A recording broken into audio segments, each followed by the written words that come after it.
বন্ধুরা আজকে আমি সোয়াবিনের পকোড়া বানাবো। এই দেখো সোয়াবিনগুলো দেখতে পাচ্ছ, আগে ভিজিয়ে নিয়েছিলাম, নরম হয়ে গেছে। আর এইগুলো এখন কেটে নেবো, টুকরো টুকরো করে নেবো, ছোটো ছোটো সাইজের। এই যে দেখতে পাচ্ছ এরকম করে, যে পেঁয়াজ, কাঁচা লঙ্কা, লবণ, হলুদ, জিরে গুঁড়ো, পাঁচফোড়ন গুঁড়ো আর মরিচ গুঁড়ো নিয়ে নিয়েছি। আর এই যে এখানে রয়েছে বেসন। এই দেখো কারি পাতা গুঁড়ো করা ছিল আমার, তো সেটা দিতে ভুলে গেছিলাম, দিয়ে দিচ্ছি এখন। ব্যাস, আর এরপর বেসনের মধ্যে দিয়ে দেবো একটু 1 চিমটে সোডা, খাবার সোডা। খাবার সোডা দিয়ে দিয়েছি। আর এখন আমি সোয়াবিনগুলো সব টুকরো টুকরো করে নেবো, তারপর সঙ্গে থাকো দেখাচ্ছি। টুকরো করে নিচ্ছি, দেখতেই পাচ্ছ। খুব বড় বড় সোয়াবিন দিয়েও করা যায়, কিন্তু টুকরো করে নিলে বেশি ভালো হয় আর কি। তো এইভাবে টুকরো করে নিচ্ছি। তো বন্ধুরা আমাদের দেখো সোয়াবিন একদম কোচানো হয়ে গেছে, আর এটাকে এখন মিক্স করবো। দিয়ে মিক্সটা করে ভালো করে। এই যে লবণটা আগে লবণটা আর ওইটা পেঁয়াজের সঙ্গে ভালো করে মাখো। পেঁয়াজের মধ্যে যদি লবণটা ভালো করে মাখানো যায়, টেস্টটা দ্বিগুণ বেড়ে যায়। তো ভালো করে বেসনের মধ্যে এই দেখো 1 চামচ চালের গুঁড়ি দিয়ে দিচ্ছি।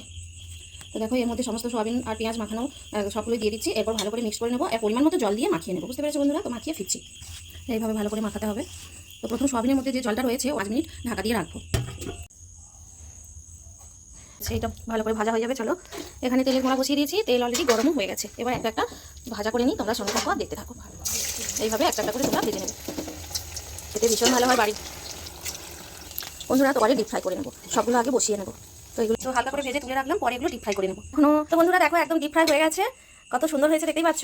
তোমরা একবার বানিয়ে খেয়ে দেখবে, খুবই ভালো লাগবে, খুবই মজা। আর এই যে সস নিয়ে নেবে, সসের সাথে খেতে তো ভীষণই ভালো লাগবে। তো চলো, এই ছিল সোয়াবিনের পকোড়া। কেমন লাগলো জানাবে।